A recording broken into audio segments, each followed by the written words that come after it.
There's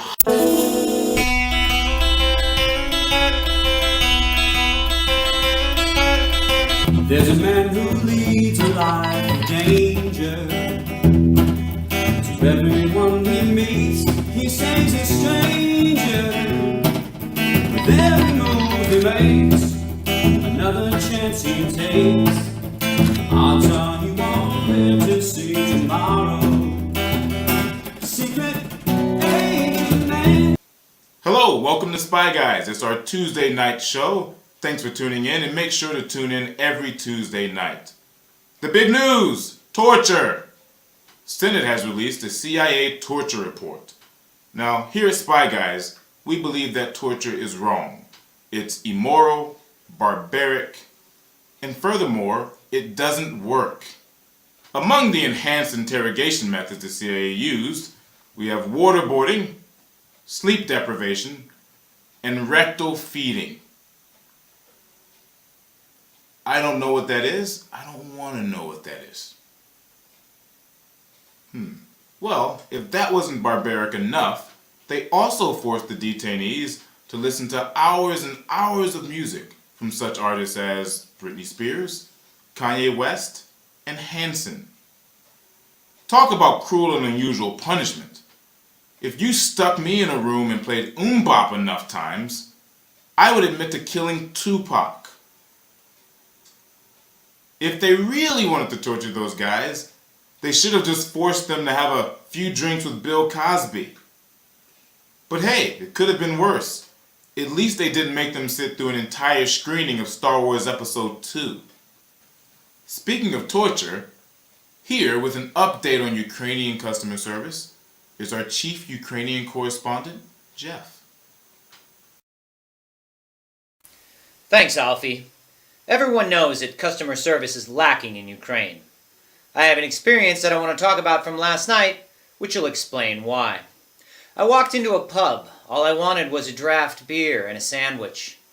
I tried to get the bartender's attention, but as usual, he dropped off a menu and headed off in the other direction. I tried to grab his attention. What's that?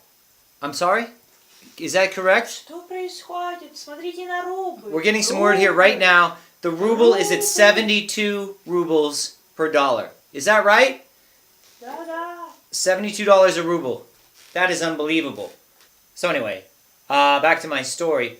So the bartender's talking to some tart at the end of the bar, which I can hardly blame him for because she was amazing, let's just put it that way. And so I start looking through the menu, which is about the length and size of the King James Bible. And somewhere between pages 47 and 46, in between photos of pizza and sushi, I find the 3 draft beers that are offered on the menu.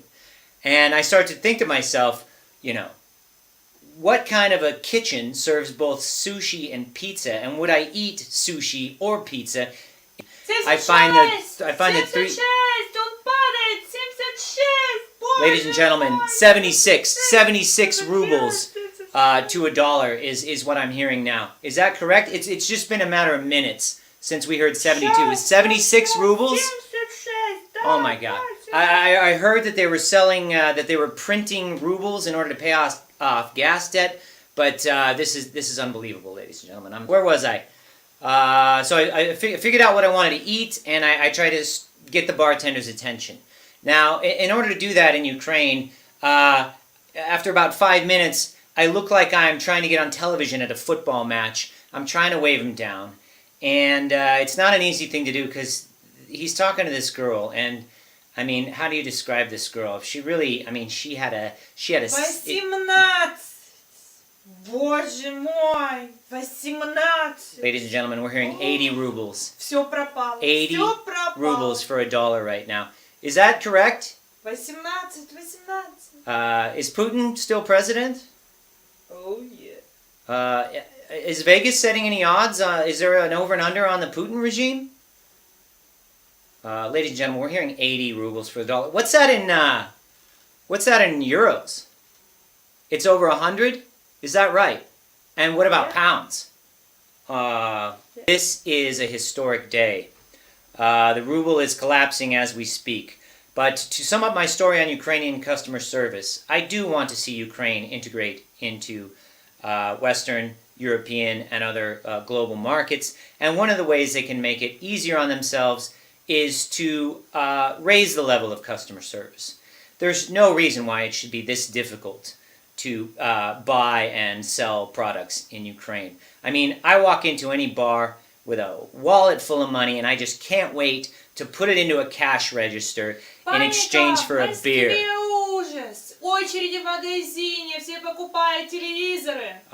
We're hearing that in Moscow, there is a panic, that the stores are filled with people buying televisions and appliances, afraid that their rubles are going to further devalue. I'm going to go ahead and wrap this up. Thank you very much, Alfie. We'll cut it back to you now. I'm going to head to Moscow, I think, and see if we can pick up some televisions. Maybe by this time tomorrow we can buy Crimea back. Back to you, Alfie. Thanks a lot, Jeff. You know, the show is almost over, and I just realized we haven't talked about everyone's favorite democratically elected president, Mr. Vladimir Putin. Let's fix that. Vladimir Putin is facing re-election in 2018, and what I'm sure will be a tight race. So tonight, we have a top 10 list. Will be top 10 campaign slogans for Vladimir Putin in 2018. Number 10, I won't steal as much this time. Number 9, I promise to keep my shirt on.